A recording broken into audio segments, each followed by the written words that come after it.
ఊహించింది ఒకటి, జరిగింది మరొకటి. అందుకే ఇప్పుడు తెలుగు రాష్ట్రాల రాజకీయాలు పార్టీల అభ్యర్థులు, మరీ ముఖ్యంగా ఏపీలో డామిట్ కథ అడ్డం తిరిగిందే అని అనుకుంటున్నారు.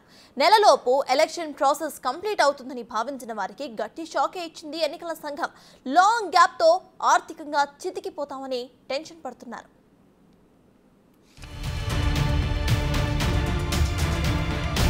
ఎన్నికలకు ఇంకా 53 రోజులు.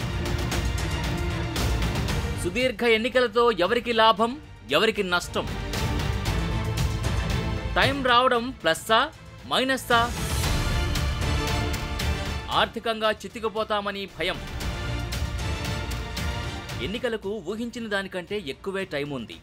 పార్టీల అధినేతలు కూడా మరింత ఎక్కువగా ప్రచారం చేసుకోవచ్చు. ఏ పార్టీ నాయకులైనా సరే ఉపయోగించుకోగలిగితే ఈ సమయం మంచి అవకాశం. అసంతృప్తుల్ని కూడా బుజ్జగించుకోవచ్చు. కానీ ఇక్కడ అసలు కష్టం వచ్చి అభ్యర్థులదే.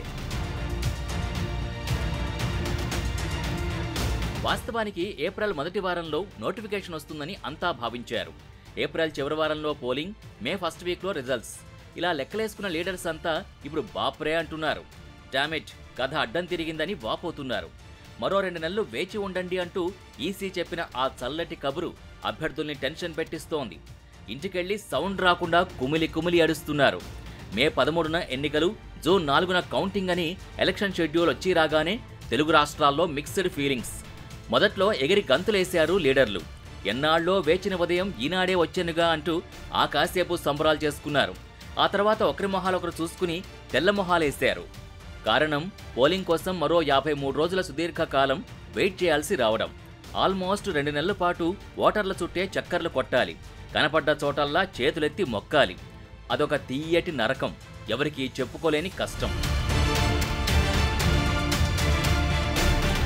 ఇవన్నీ ఇలా ఉంటే 2 నెలల పాటు కార్యకర్తల్ని పోషించాలంటే మామూలు విషయం కాదు. చాలా ఖర్చుతో కూడిన సంగతి.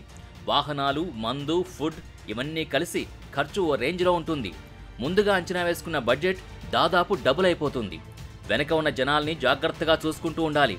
ఏమాత్రం తేడా జరిగినా అటువాళ్లు ఇటు వెళ్లడం, ఇటువాళ్లు అటు వెళ్లడం, ఆ తర్వాత తలలు పట్టుకోవడం జరుగుతుంది.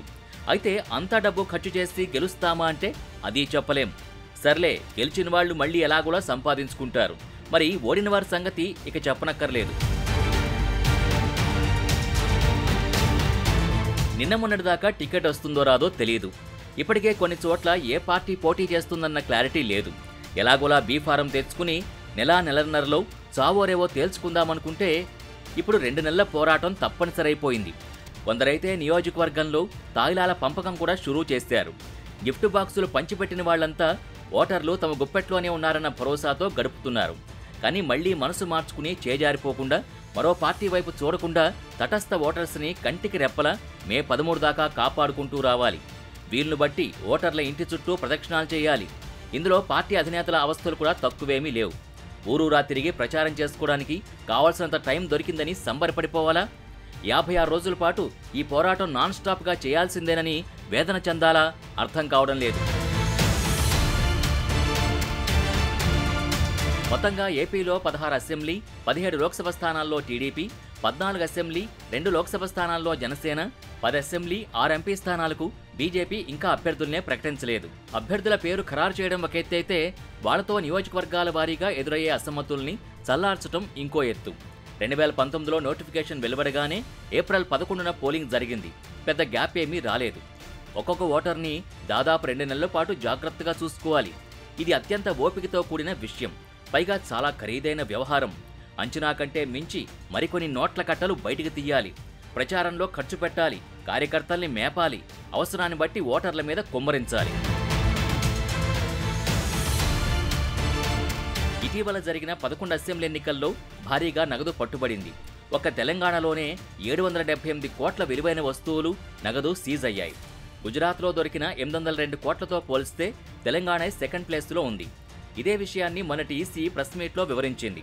అంటే ఈ లెక్కన ఏపీలో యుద్ధం ఏ రేంజ్లో ఉంటుందో ఊహించుకోవచ్చు.